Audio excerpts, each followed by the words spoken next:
open. So first of all, I think I told you a little bit about where, which is Kenya. And just to let you know, I didn't start off choosing Kenya. Many people ask, well, why did you choose to work in Kenya? And I simply tell them, I didn't choose Kenya, Kenya chose me. I went on a mission trip to East Africa several years ago with a small little church in South Central Los Angeles, and it literally changed my life. If you've never been on a mission trip, I would encourage you, don't leave the earth before you a mission trip. And I went on this mission trip and I was meeting women who literally couldn't read and write. And I found 18-year-olds who didn't know the alphabet, 80-year-olds who didn't know the alphabet. And I asked them one question. I said, why didn't you ever learn how to read?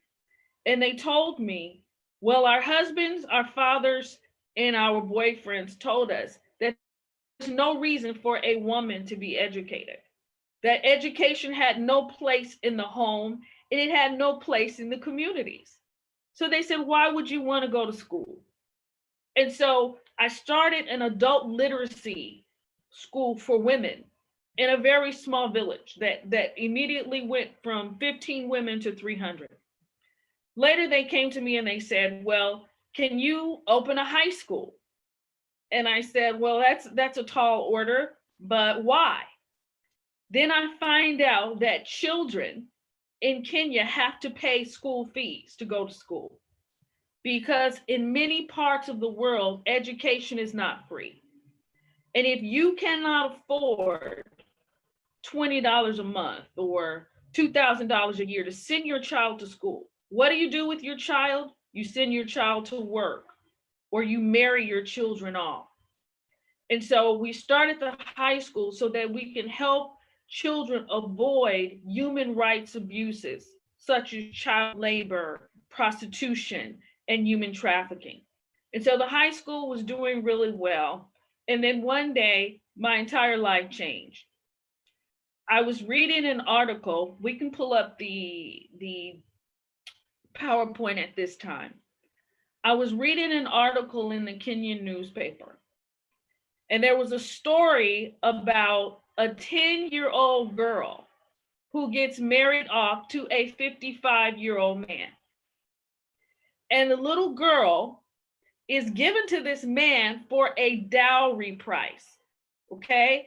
Anytime you want to marry, you want to be with someone, and the parents arrange your marriage. Next slide.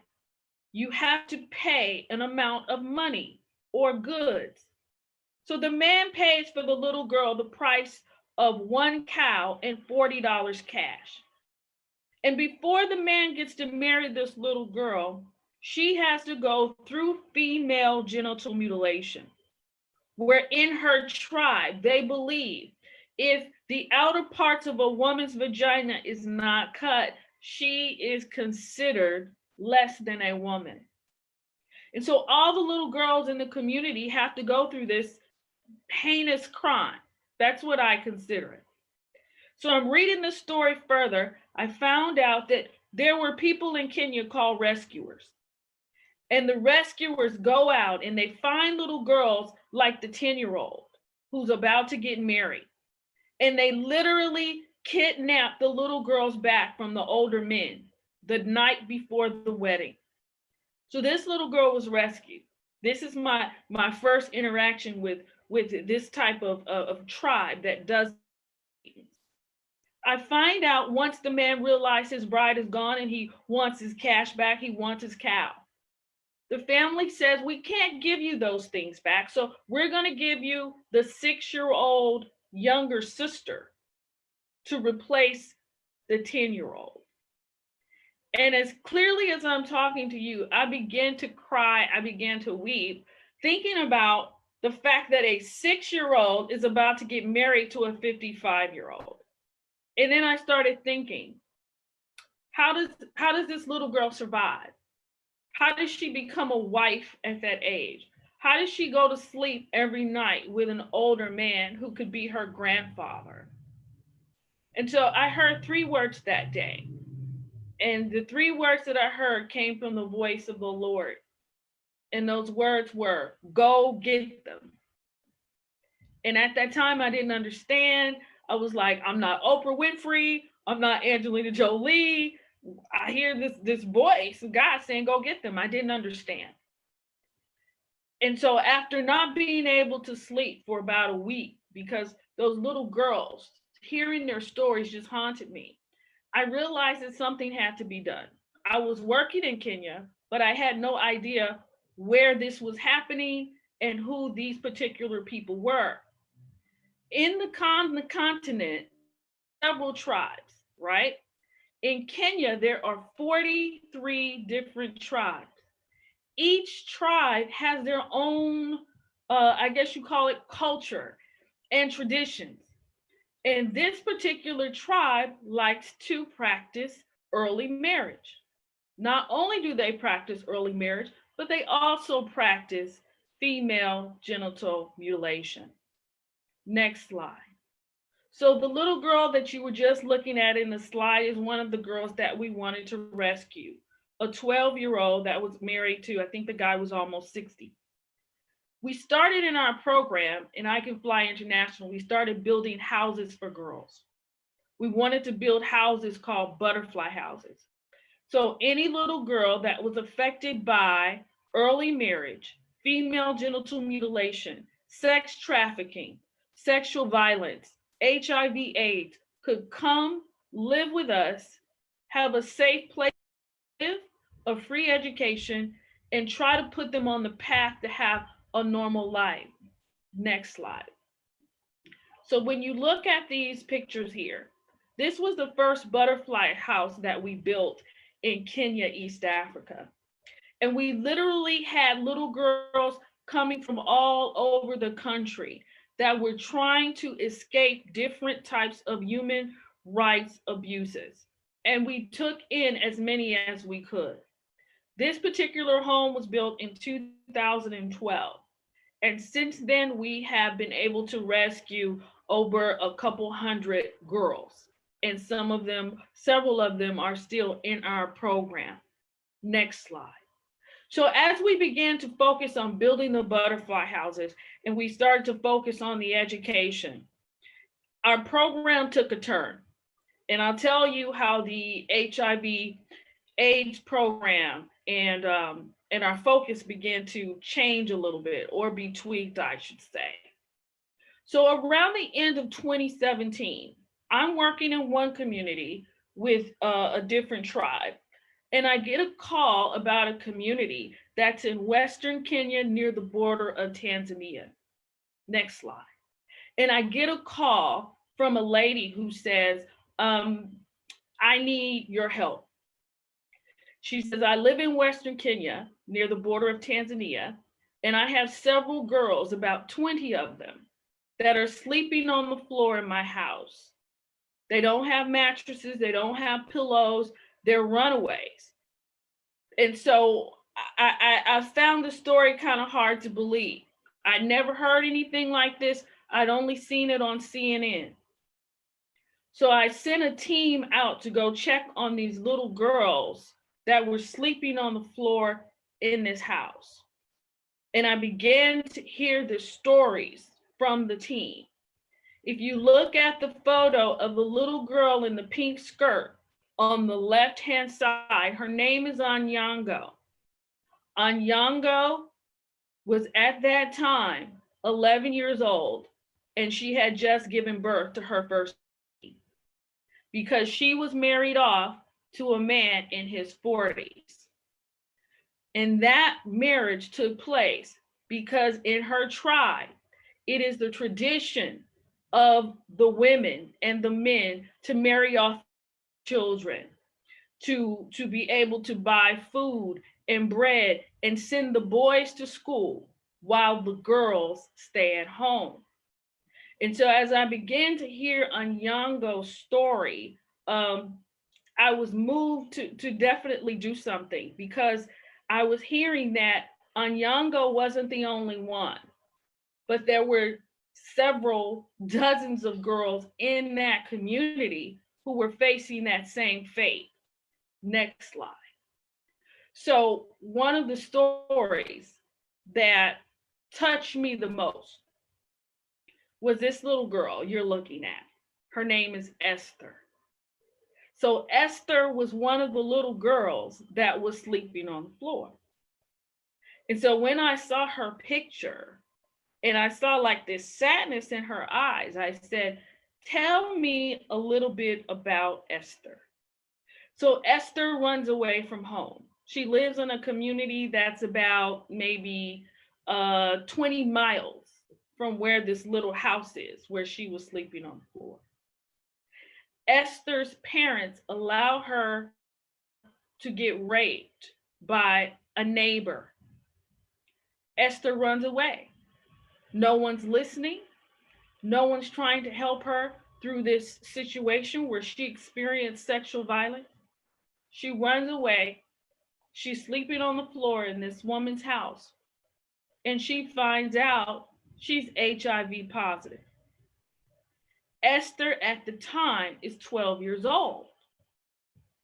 So everyone is trying to figure out, what do you tell a 12-year-old who's HIV positive how you handle it? Maybe a month or two later, Esther's sick. We take her back to the doctor. Esther finds out she's pregnant. So Esther says to us, how do I carry a child? I'm a child myself. I'm HIV positive. And won't that mean that my child is HIV positive? And so as I'm facing these different issues, remember, I'm in another part of the country focused on education, focused on saving girls from early marriages and mutilation. Esther was my first encounter in 2017 with a child who contracted HIV/AIDS through sexual violence/rape. So I'm sitting there trying to figure out how to talk to her. And I'm talking to her. I tell her how God has a plan for your life. There's always hope, and God will fix this. Esther says to me, I prefer to commit suicide because this disease is going to eventually kill me. And so we put her on suicide watch. And so then I had to learn a little bit more about how to counsel and how the counseling component is so important with children who are going through HIV/AIDS. Because one thing that they know, children are very smart, they're very wise. They ask questions like, why me? They say things like, this wasn't my fault.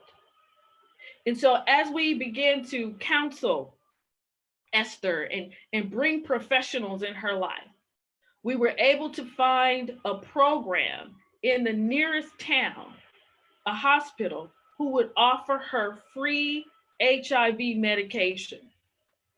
And so we were able to get Esther on a program. And actually, this is a wonderful program because it's sponsored by a health organization here in the United States that offers free medication to children and young adults who are HIV positive. And so as we're going through this program with her, we started realizing, even though she has the medicine, which is great, we had other challenges. Let me tell you how the medication affected her. Every time she took a pill, Esther would get sleepy. She couldn't study. She couldn't focus on her school. All she wanted to do is go to sleep. So then her teachers would complain, Esther's going to sleep in class. And so our program, we had to figure out, how do we handle these challenges? So we took her back to the doctor, and the doctor started reducing her dosages a little bit. And they also had to put her on a different medication, because they wanted to make sure they could possibly reverse HIV. They wanted to possibly reverse HIV in the life of the baby. There are so many advancements that are happening right now. If a mother is pregnant and she's HIV positive. There are medications that you can take to try that will try to make sure the child is not born positive.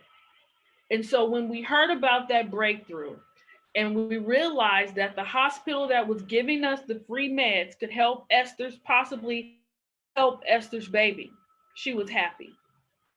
One of the things that Esther did, she came to me one day and she said, "Do you want my baby? You can adopt my child." And I told her, I said, "You know what? I think this baby is going to be a blessing to you.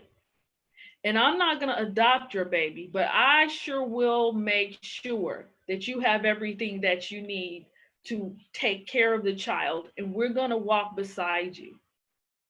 And so, as Esther begins to be comfortable being HIV positive and being pregnant and going to the seventh grade, she delivers the child.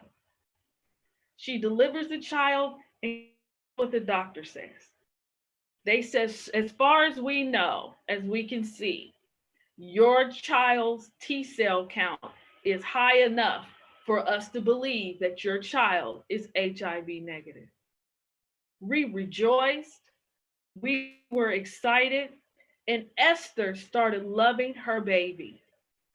Esther came to us and she says, "I want to name my child a special name. I'm going to name this child Princess because Princess is a gift from God. Whether the baby is HIV positive or negative, she's a princess and she's my gift." My whole team started rejoicing because we knew that we were on the right track, that our labor was not in vain. Sadly enough, about 6 to 8 months later, we get a call in the middle of the night that little princess passed away due to complications of pneumonia and possibly HIV. After we found out little princess had passed away, we realized that we had to work much harder in order to do preventative work in the villages, in the communities, to not only help people understand what HIV and AIDS is, but to also help prevent it. That means helping them understand what rape is, how you need to speak, tell someone when you've been violated, when you've been defiled. Because in the villages where we work, the majority of girls under the age of 16 have gotten the disease through rape, through defilement. So this is something that I Can Fly works very diligently on. Next slide. So as I go through the villages, I literally walk from house to house. I put my boots on. If it's hot, I have on a little cool little tank top. If it's cold, I have on a jacket. And so if you look at this photo right here, this is a picture of myself with a family that is about maybe 3 houses away from the I Can Fly Rescue Center. This is a mother who has 6 children. She was married off at the age of 12.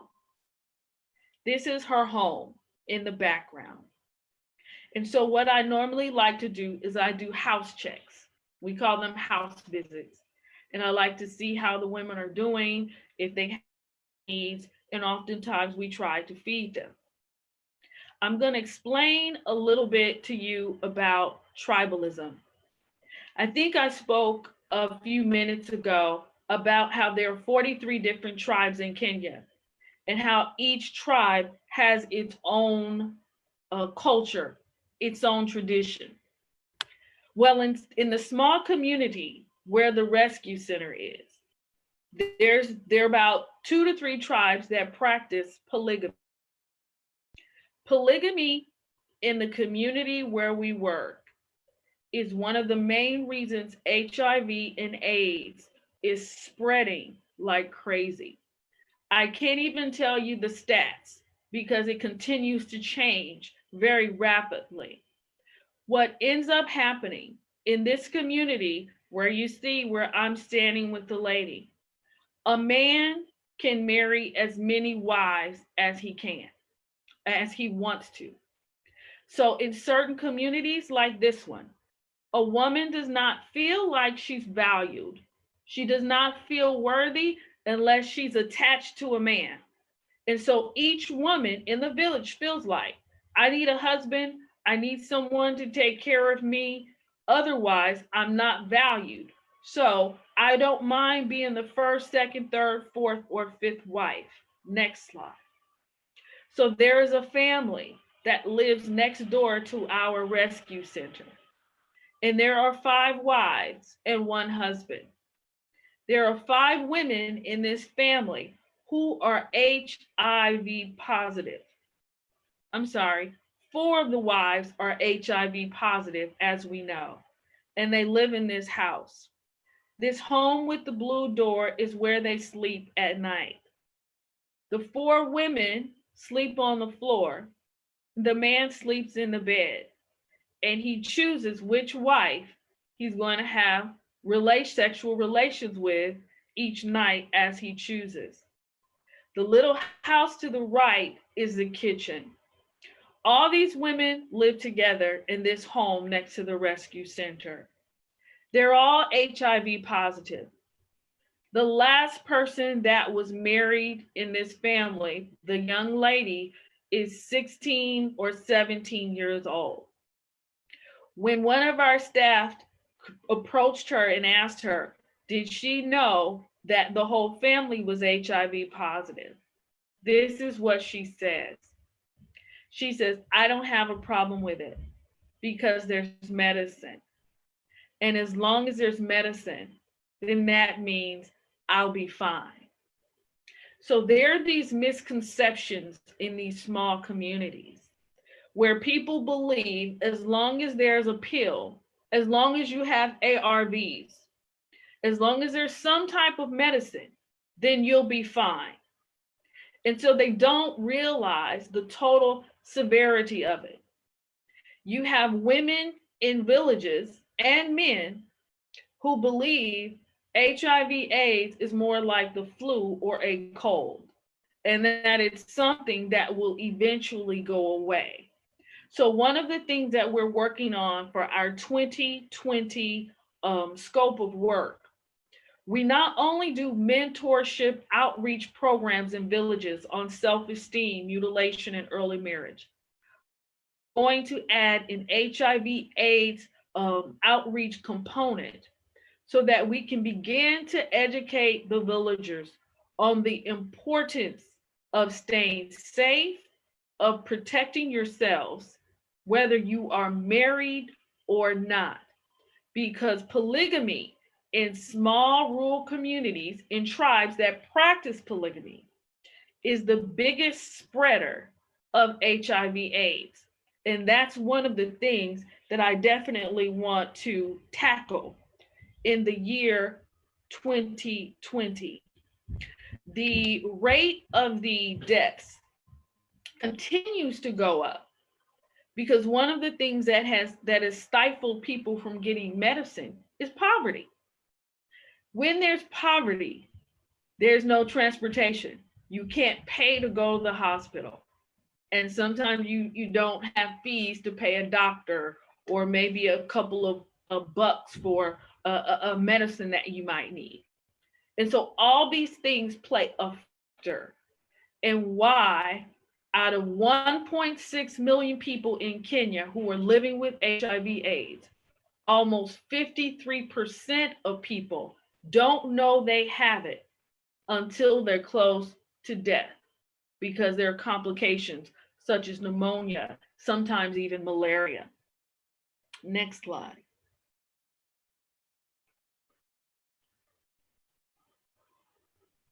One of the most beautiful things that we were able to do as an organization, last month, the beginning of November, we were able to hold our first medical camp at the I Can Fly Rescue Center. We had doctors from the city come all the way to the village, and they were able to do medicine. They were able to do checkups on some of the children. We were able to see 270 children in one day. Next slide.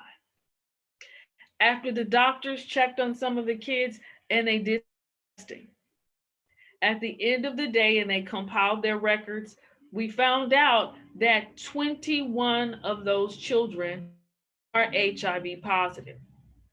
And so as I was began to talk to my staff about this a couple of weeks ago, I realized that okay, there's something else, more outreach that needs to be done, not only to the parents, but also to the children who are under the ages of 15. Many of them don't know what AIDS is, they don't know what HIV is. And so that's why programs like ours are out there to help out. So I believe at this time, I could talk a long time and tell you stories. One of the things that I want you to know is that the meaning behind World AIDS Day is not only that we tell these sad stories, but we must also continue to talk about it so that we can build the awareness, so that we can continue to find solutions to this issue.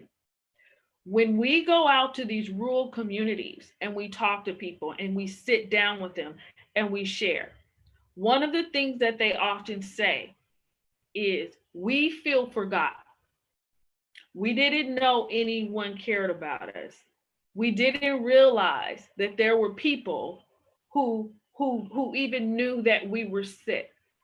And so I Can Fly International, one of our mandates is that we don't necessarily go to big cities where the Red Cross is or where World Vision is, but we like to go into the deep parts of the villages and the communities where most people don't like to go, because those are the people who feel the most forgotten. And if we could save one life, we believe we have done a whole lot. And as we educate the younger children, as we train the younger children on what this epidemic is, as the years go by, generation by generation, we will begin to see change, and we believe we will begin to see those numbers come down. So at this time, I would love to answer any questions. I believe we have two more slides before I start answering questions. Oh, let me tell you this story really quick. This little baby right here, really cute. Maybe about 2 weeks ago, I think it's a week and a half, 2 weeks ago. This picture shows up from one of our staff, and she says, Shay, someone left a baby behind the kitchen at the rescue center. And I said, what do you mean someone left a baby? She says, well, the girls came out and found the baby wrapped in this blanket. And so I couldn't show you the photo of this child naked because it's very graphic. But we took the child to the hospital the next day. And once the doctor removed the child's clothes and they saw different bruises, some lesions, tested the child, and the child is positive. After we began to ask neighbors some questions and do an investigation, neighbors said they saw a certain young lady leave the baby, or they saw her put something in a bush, and it was the baby. When we found out later who the young lady was, we found out that she was HIV positive. And so we said, okay, she knew that she was close to death because she supposedly had not taken medication. Supposedly she didn't know it was available. And so she dropped off her baby, believing, hey, I'm going to give my child a better life, and my child is going to have a chance.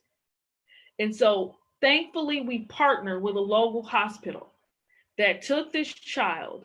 They're feeding this child every day. They're giving the child medication so that the child can live a happy, healthier life. This is just one example of some of the things that we see each and every day. But let me tell you something. Next slide. There is so much hope because we have made strides with this epidemic within the last 20 to 30 years that some people did in the 80s and 90s didn't know were possible, because people are living longer, some of the behaviors are changing, and people are living normal lives. I believe it is our part, it is our responsibility to bring the education, to bring the awareness, and to walk alongside the people who need the hope. So at this time, last slide, I would love to answer any questions that you might have. And I'm so happy you all have allowed me to share the little bit that I have. So if you have any questions, I would love to be able to share.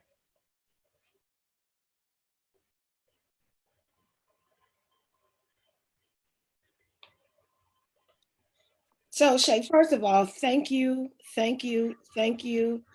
for just your spirit, your work, your passion, your vision. Oh my goodness. I knew a little bit, but I didn't know as much as you shared. And I know there's quite more. I know there's a lot more because you only gave us a little bit tonight, because you were working with a time frame. But tell us more about how can we, one, support your efforts, and what do we need? Because for everyone on the Zoom call tonight, we have partnered with you. We've committed to partnering with you for the next 2 years as Trinity Alumni Chapter of Delta Sigma Theta Sorority Incorporated. I know that you're affiliated with us nationally, but what are some things that we can do to support you, one, and ways to get more information out? I think a lot of times you're right. We have a vision. We think one way, but how do we sort of pull that veil back to get real information to be helpful and impactful? Well, one of the things that we always need is we're looking for sponsors. We constantly need people to sponsor a child. When you sponsor a child, it helps us take care of that child's school tuition. It helps us feed them. It helps us keep a roof over their heads. Because we have 70 children at our rescue center. We have 125, I'm sorry, 175 children at our high school and our preschool. And so we're always looking for people to help sponsor a child. Now, one of the other things that we need, we want to do more outreach. COVID-19 has been, for lack of a better term, it's been it's kind of gotten in the way with us being able to go out to the schools and speak, to go out to the villages and sit a large group of people under a tree. That's what we like to do. Do it raw and tell them this is how you can avoid the pitfalls of HIV and early marriage and mutilation. So we're looking for people to partner with us. If you go to our website, you can see exactly, oh, I can donate this. I can give a girl a hygiene kit, or I can help a child have a uniform, or I can help a child get mentored. And the mentoring program is where our team literally partners with local elementary schools, local high schools. We go into the schools after school or on a Saturday. We sit children around and we talk to them about issues that are very ugly. What's very interesting about many of the tribes is that they like to sweep real issues under the rug. Nobody likes to talk about rape. No one likes to talk about sex. No one likes to talk about HIV and AIDS, but it's happening like crazy.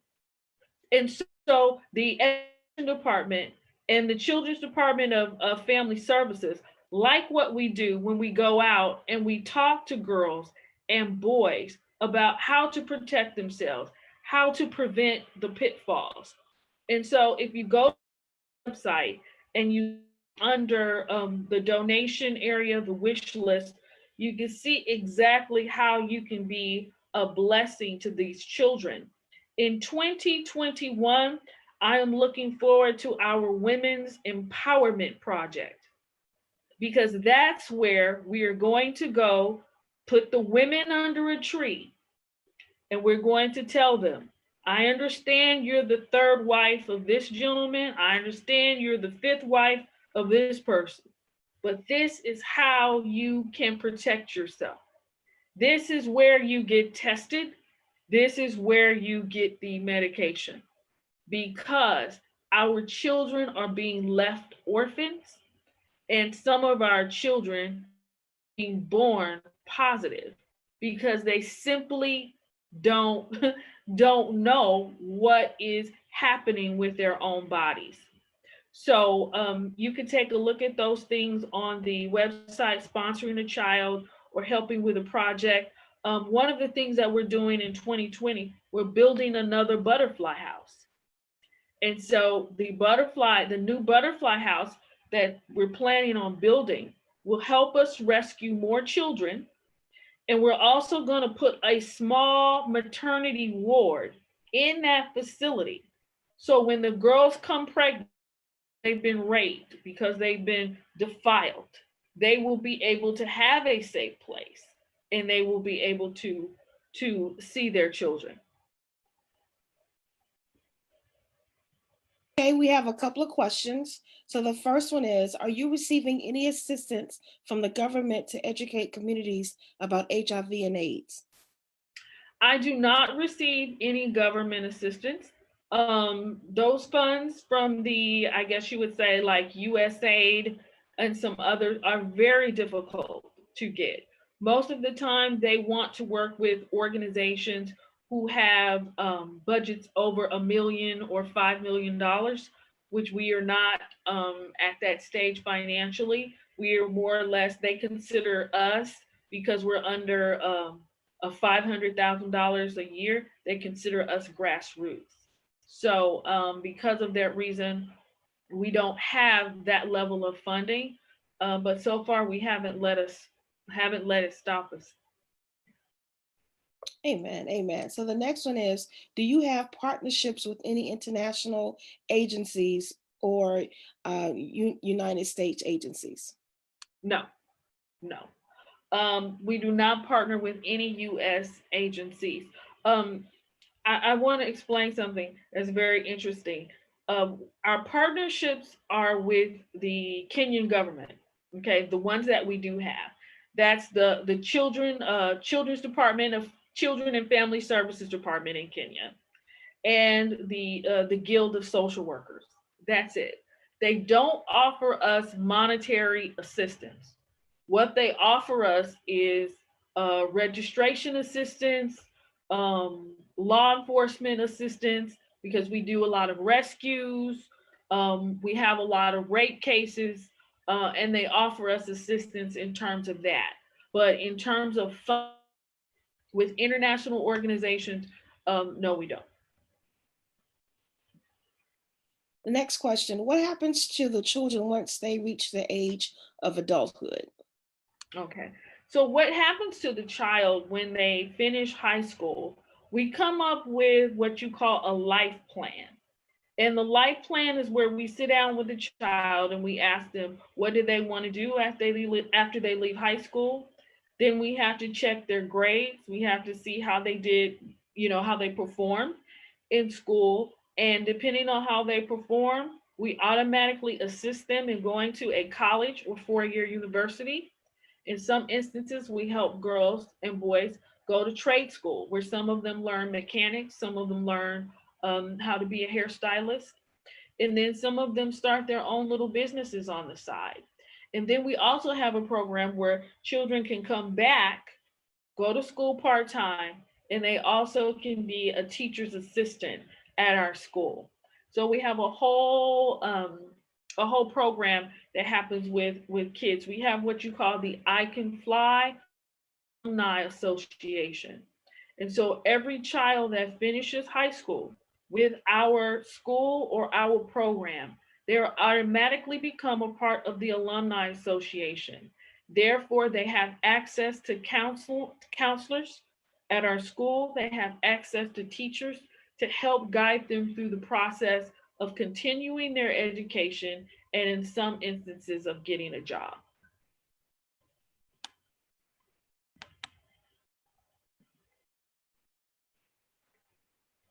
I don't see any other questions in the chat. I'll just wait a little bit to There's see. there's one more question that There's just one more. there's Did I two miss more it? that just came up. Ooh, this is a tough one. Is there any progress in reducing the elimination of female genitalia mutilation? I know that's the tough one. Be honest. Yes and no. I say I say yes because in 2019, 2020, we prevented 40 girls from going through female genital mutilation. This is just myself and our staff, okay? We literally grabbed 30 to 40 girls, rescues, with our little team by ourselves. I say no 2020 because of COVID 19. Because of COVID 19, law enforcement was too busy policing people on a lockdown, on a quarantine. The whole community decided law enforcement is distracted. We're on lockdown and we need because we can't go out and work. So we're going to have our girls cut and married off so that we can survive through the lockdown. In one community, we literally saw female genital mutilation soar by 200 to 300%. And the only reason that that happened was because of this COVID-19 pandemic and our inability to work with the law enforcement to go out and grab as many girls as we can. Now, do we see changes coming? Yes, we do. Because through our programs, through our mentorship projects, we are telling girls that it is okay to speak up, it is okay to say no, and it is okay to run away before you are cut. This year, we have had more runaways from female genital mutilation and early marriage than we've ever had in the last 3 years. That was because girls heard our message and they felt empowered enough to run. And so that's why I answer that question yes and no.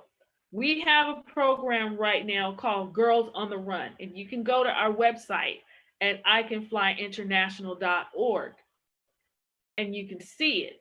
How when girls run away to our facility or they find another hiding place and they're brought to us.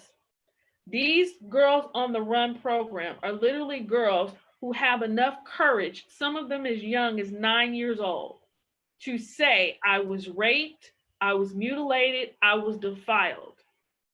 They run away to our place, and we literally have to change their identities.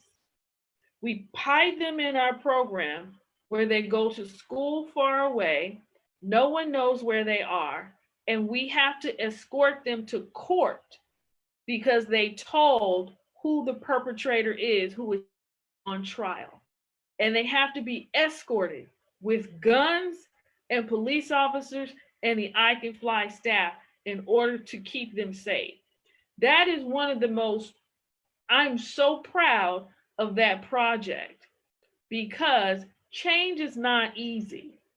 And we tell the girls, but if more of you, this is what we tell them, begin to speak up, change will be change will come, and change is inevitable. So we are making strides. Got a couple more questions. You mentioned sponsorship earlier as a means of support. What does sponsorship look like?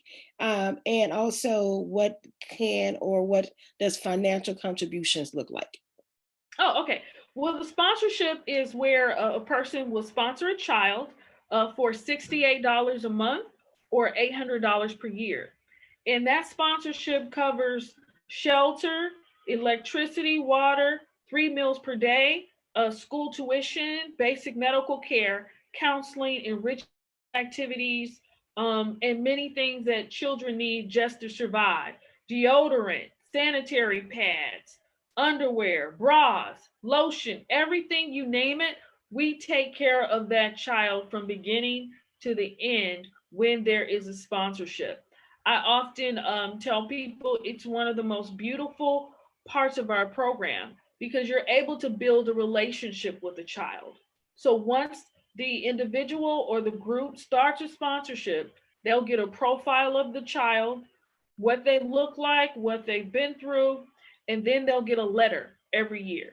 Sometimes once a year, sometimes twice a year. And then that individual is able to write the child back. In some instances, we're able to do a Zoom call or a Skype call, depending on if the Wi Fi is working in the villages at any particular time. And you actually get to see where those funds are going and how you're making a difference in a specific child's life.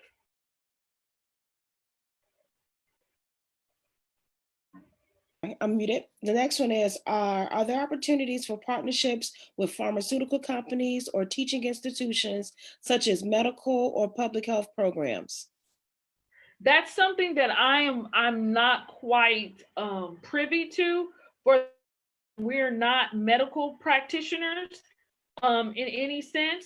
We partner with hospitals and clinics in Kenya who handle the pharmaceutical side of it. So they're the ones with the license and the registration that are able to receive the different medications. And so all they do is they inform us that the medication is there, and then we refer the children or the women in the community to them. So they handle that part of it because we don't have the jurisdiction to handle medication. So the next one is, do the children receive mental health therapy after the traumatic events? Yes.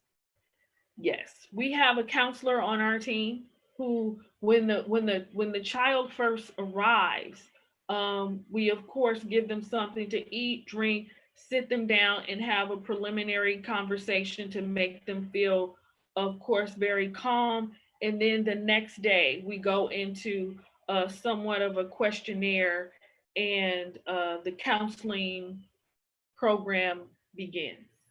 So we've had to have that because so many children. Uh, I could show you pictures where we've had girls that were literally raped and bleeding, and they show up on our front doorstep. And now the all the girls are so in tune with each other, and one will go running and try to get like a bucket of water so she can wash her face. Another one will go get her a soda or a pop to drink to make her feel comfortable until the counseling team comes in, and then that's where we're able to do what we do. So the girls now even act like sisters. They treat each new girl like a sister because they know what that girl has been through. And so yes, we do have a counseling team of women that help the girls get through these traumatic events. Now the question is, what is on your wish list? you you ask good questions, my friend. Um, on our website at icanflyinternational.org, there is a wish list under a section that says take action.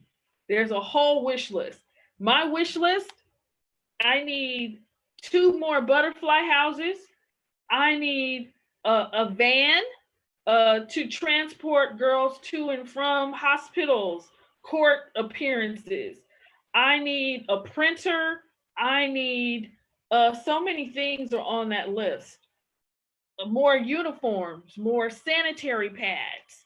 You name it, we need it. But those items are those houses. Because anytime a girl doesn't have a safe place to go, let me tell you what is heartbreaking. She has to end up going back to the place where her perpetrator is. And that is the hardest thing.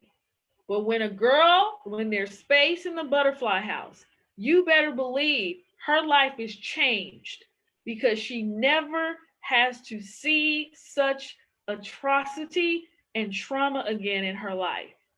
That's why I like building butterfly houses because change happens. All right, this is going to be the last one. Do the students have access to technology? Yes, we have what we have at I Can Fly High School. We have a small computer lab. And so we have this little computer lab with, it mostly has desktop computers, and we have a computer teacher that teaches them basic things. We don't have Wi Fi yet. For one, it's very expensive. And for two, we're kind of in the bush. So we're waiting for that to happen, but we do have some technology there with the lab. So, and the desktops. Before I close, if it's okay, Sore Holmes, I would like to tell everyone about our upcoming event on December the 5th.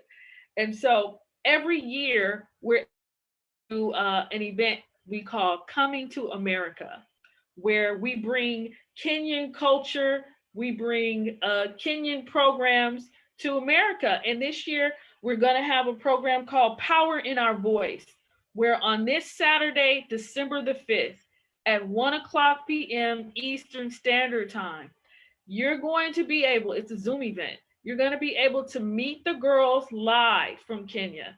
You're going to be able to hear them talk, hear them share, and two of our staff are going to be there. I'm going to be there. And so it's an amazing opportunity to get to see and meet the girls live and up front from Kenya.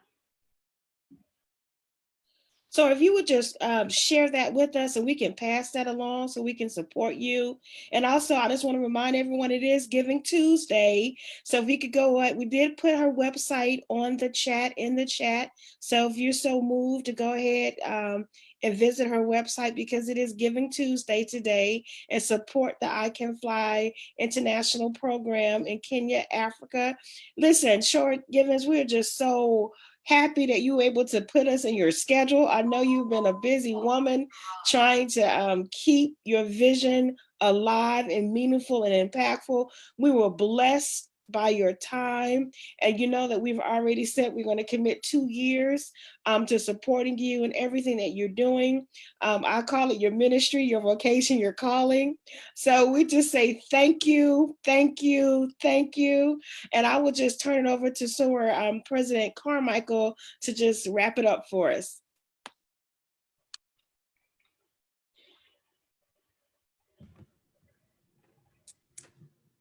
Hello, SOARs again, and all of our guests that are visiting us, those that came in a little bit later. We are streaming live on Facebook, so we'll be able to go back again and look at this marvelous presentation. I learned a lot. I wanted to cry a little bit, but since I'm on camera a little bit, I didn't want anything running.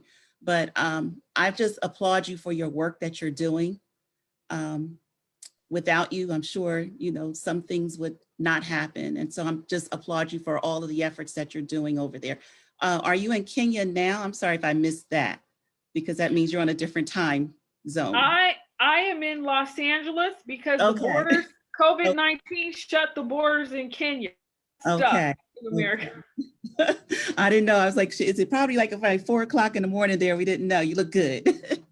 But I just appreciate it. I want to give special thanks to our International Awareness Committee with Sora Morella Holmes and Sora Bonnie Stanley, and also the Health and Wellness Committee along with Sora Linda Wyatt Simpson, Sora Bianca Taylor Davis, and Sora Monica Kelly, and everyone else that was essential with putting this together. So we truly appreciate it. There's a lot of work to be done. I'm glad that you told us some things that are needed, because sometimes we don't know exactly what the needs are. And we greatly appreciate it. And we look forward to meeting you in person soon once this is all over. Thank you.